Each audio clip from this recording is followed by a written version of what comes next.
Good morning, students. In the last class, we discussed a lesson from history, the world between two world wars. In the second lesson, history, we discussed about the world war. So, world between the two world wars. That means the first world war and second world war. What was the position and the political and economic and social condition of the world countries during this war? These are the things we are going to discuss in this class. In the previous class, we discussed anti-colonial movement and decolonization processes in India. So in this topic, we discussed about the India and China. So India and China were occupied by the British and other European countries, and it was freed from the European yoke. Today we are going to discuss about the anti-colonial movements in Africa. So what is meant by the colonialism? So already we know about the colonialism. The British people or British government established their colonies and founded their settlement. That is called colonialism. That is called their colonies. So here the Africa was colonized by the British people in the 19th century and latter part of the 19th century. First we are going to discuss about the colonization of Africa. What is a colonization? So already I told you British dominated the country, particular country or one region, and established their colonies or settlement. That is called colonization. Likewise in Africa they established their settlement, that is called African colonies. So British colonies in Africa. So first one, the African coastal line had been explored in the 16th century. We already know about it. Vasco da Gama and other Portuguese and sailors who came to India through Cape Comorin, and they finally explored and found some of the regions in the Cape of Good Hope, that is called Africa. In the 16th century, few European settlements had come about in the Africa. Some few European settlements. But the interior of Africa was unknown to the outside world until the last quarter of the 19th century. In the beginning, the interior, the coastal line, that means in the coastal areas only known by the Europeans. But in the interior part of the Africa, no other European people know about it. That is, Africa was unknown to the outside world. European colonization began after about 1875. So European colonization began after the 1875. The Berlin Colonial Conference of 1884 and 85 resolved that Africa should be divided into sphere of influence of various colonial powers. Various colonial power means not only the British, Dutch, Spanish, French and other European countries, but here the Berlin Colonial Conference of 1884 and 85. So this colonial conference, the two conferences were held in the Berlin. So here the people, the European powers, they wanted to divide the Europe into Africa into two sphere of influence. In Africa there was a war between the British and the Boers. This is called Boer Wars. In the British domination in Africa, there was a war between the British and Boer in South Africa. So this is one of the main event for the anti-colonial movement. First we are going to see about the Boers. Who were the Boers? The Boers originally the Dutch settlers. They settled in Africa. They were the Dutch people. These Dutch people settled in Africa. They indefinitely. So the long time they settled in Africa. That is why they called themselves the native peoples. In the present we called them Afrikaners. So these Afrikaners were called Boers. So Here, these people, so people of South African people who traced their ancestry to Dutch, German, and French. So that means these Boers were the people settled in South Africa. Originally, they were the Europeans, mainly Dutch people. The Boer War, there was a war. It was a 3-year war. This war began in 1899 and lasted up to 1902. The relation between the two British colonies of Natal and Cape Colony and the two independent Boer states of Transvaal and the Orange Free State had long been unfriendly. Here, there was a two British states and two Boer states. The two British states were Natal and Cape Colony. So these two were British colonies, and another one Transvaal and the Orange. They were the free states of the Boers. There was a unfriendly. The discovery of gold in Transvaal. So here in the Transvaal, the gold was discovered. Africa was famous for the gold. So here the Transvaal, in the Transvaal, the gold was discovered in 1886. This discovery led to large number of British miners settling in around Johannesburg. So in the Johannesburg, the discovery of gold in the Transvaal, the large number of people from Europe, they settled in Transvaal and Johannesburg. It was Johannesburg and Transvaal were the African states. In this time, the Boers hated these people. The Boers hated the African peoples because they thought that these Africans wanted to loot our gold. So that is the reason the Boers hated the European people, whom they referred to the Uitlanders. So that means foreigners. So the Boers referred them as Uitlanders. That means the foreigners. The Boers taxed them heavily apart from denying political rights. So here the Boers, the Transvaal and Orange, they were the free states of the Boers. That is the reason the Boers taxed on British people, that means the European people, heavily. So the question was whether the British or the Boers were to be supreme in South Africa. There was a controversy between the Boers and British. Already we know about the British. The British people wanted to occupy whole land of Africa, not only the Africa, the whole world. So there was a controversy. Who are the supreme in South Africa? Boers or the British? So finally, the fearing attacks from the British. The British people attacked heavily on the Boers. The Boers armed themselves and decided to attack. In the beginning, the British wanted to show their power and prestige. That is why they heavily attacked on the Boers. So the fearing attacks from the British. To sustain from this attack, the Boers armed themselves and decided to attack on British. The Boer war lasted for the 3 years. The Boers army was defeated. In the beginning, initially the Boers got victory, but in the 19th century, in the first half of the 19th century, the Boer army was defeated by the British. Pretoria was occupied. The Pretoria was occupied by the British. The Boers took guerrilla fighting. So guerrilla fighting, the people hiding themselves and attack the enemies, that is called guerrilla attack. So the guerrilla fighting took place. This continued for about 2 years.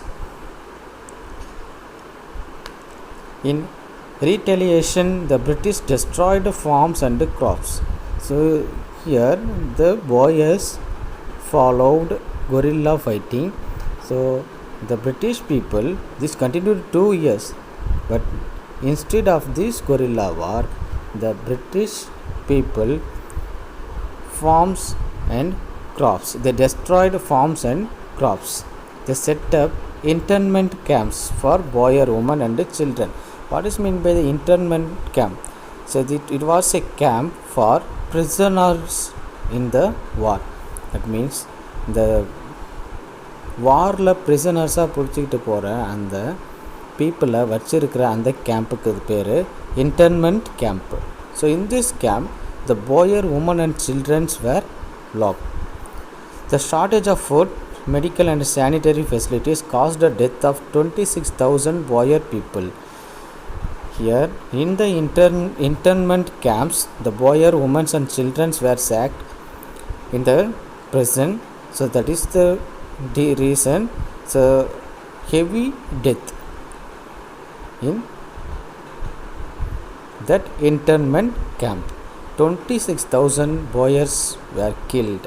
The British annexed the two boyer states. What were the two boyer states? The two boyer states, that means here the Transvaal and the Orange Free States. They were the boyer states. Finally, the British annexed these two boyer states. Boyer were, however, promised self-government in due course. But in the finally, they promised self-government in the Transvaal states. Orange states. In 1907, full responsible government was given to the Transvaal and Orange state. The four states formed into a union and the South African Act passed. The four states formed into a union and the South African Act passed by the British Parliament in 1909 provided a union parliament at Cape Town. The four states. What were the four states? Natal and Cape Colony, Transvaal and Orange Free State. These four states came under the control of the British. So they provided for a union parliament at Cape Town. The Union of South Africa came into being in May 1910. So in 1910, the Union of South Africa, so that means that was a party, so came into May 1910. The nationalist politics in South Africa. So nationalist politics in South Africa. So there were two main political parties in Africa. One is Unionist Party and another one is the South African Party. So in the Unionist Party, there was a people, mainly the British people. In the South Africa Party, most of the people, the majority of the people were Afrikaners. The Afrikaners means the boyers. The first Prime Minister Botha. So here the Botha belonged to the South African Party. It is the first Prime Minister of the South Africa Party, Botha. She who belonged to the South Africa Party ruled in the cooperation with the British. So Botha was the South African Party Prime Minister, but who ruled South Africa with the cooperation of the British. But a militant section of the South African Party formed the National Party under Hertzog. Hertzog was another personality. So he was a militant personality and a militant.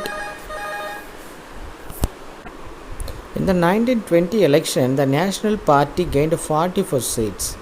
The South African Party, now led by the Smuts, he secured 41 seats. At this juncture, the British dominated Unionist Party merged with the South African Party. In this time, in 1920, the Nationalist Party, that means the South Africa Party, who gained 44 seats, but in the Unionist Party, the British dominated. So that is why it merged the South African Party. This gave Smut a majority over the militant Afrikaners controlled National Party. Smut was the famous personality who controlled the Afrikaners, that means the Nationalist Party or South African Party. So another one, the important topic is the racist policy against the blacks. The Afrikaners pursued a harsher racist policy towards the black and the minority Indians. So we are going to discuss about the blacks and the minority Indians. How the Indian people went to Africa. During the British rule, the large number of the Indians who were sent by the British to the farm workers, that means the plantation workers.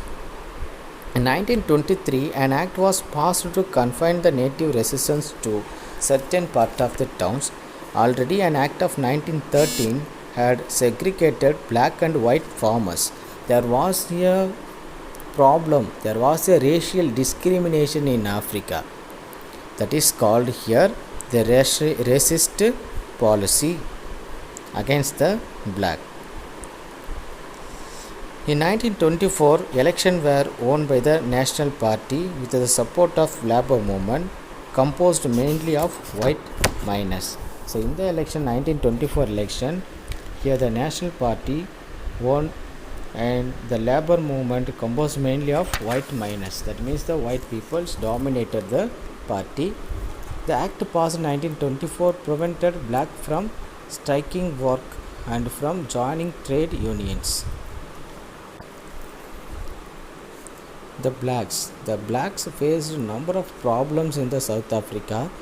The Cape provinces, the voting rights to black was abolished. Native blacks suffered in all spheres, social, economic and politics. The native peoples, the black were the native peoples of Africa. They suffered a lot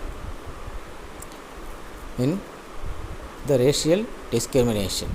So apartheid in South Africa. So what is meant by the apartheid? Apartheid is a racial discrimination in South Africa. That racial discrimination is called apartheid. So this was a major problem in the Africa. So black and white peoples. So black peoples were suppressed by the white peoples. So white peoples denied all the rights to black. That is called apartheid. Apartheid, which means separateness, became the racial policy of the National Party in 1947. From 1950 onwards, a series of laws came to enforce. The whole country was divided into separate areas for different races. Marriage between white and non-white was forbidden. So here the black peoples were suffered a lot. They were suppressed by the people. Even in the drinking water, they were not allowed in the public places. What other casteism was followed in India, the same policy was followed in Africa. The marriage also, the white and black, non-white marriage was forbidden. Nearly all schools were brought under government control. So the education different from that of the whites could be implemented for Africans. Even the education also differ. The white peoples and the black peoples. The educational institution, separate educational institution for white and black people. University education was also segregated. Apartheid is based on the belief that the political equality of white and black in the South Africa would mean black rule. The African National Congress, which fought the practice of racism, was banned, and its leader Nelson Mandela, we know about him. The Nelson Mandela was the leader of the black people who fought for the apartheid and the racial discrimination in Africa. The finally who was arrested and he was in prison. The African National Congress, it was banned by the South African government, and in 1990 the ban of African National Congress was lifted and Mandela freed after 27 years. In the election held subsequently, the Africans were allowed to vote and African National Congress won the election and Mandela became the first black president of South Africa. So there was rights, voting rights were denied to the blacks, but In the abolition of apartheid, after the abolition of apartheid, the black peoples were allowed to vote in the election. In this election, Nelson Mandela, who became the first black president of South Africa. Even though apartheid was dismantled, the white completely dominated the economic sphere. So apartheid was abolished in 1990. In 1990, apartheid was abolished. Even though it was abolished, but the white people completely dominated the economic sphere. That means white peoples only dominating the economic activities in the South Africa. So okay children, today's class is over. I will send question answers with this link. So you are asked to copy this all the question answer and study. So, thank you.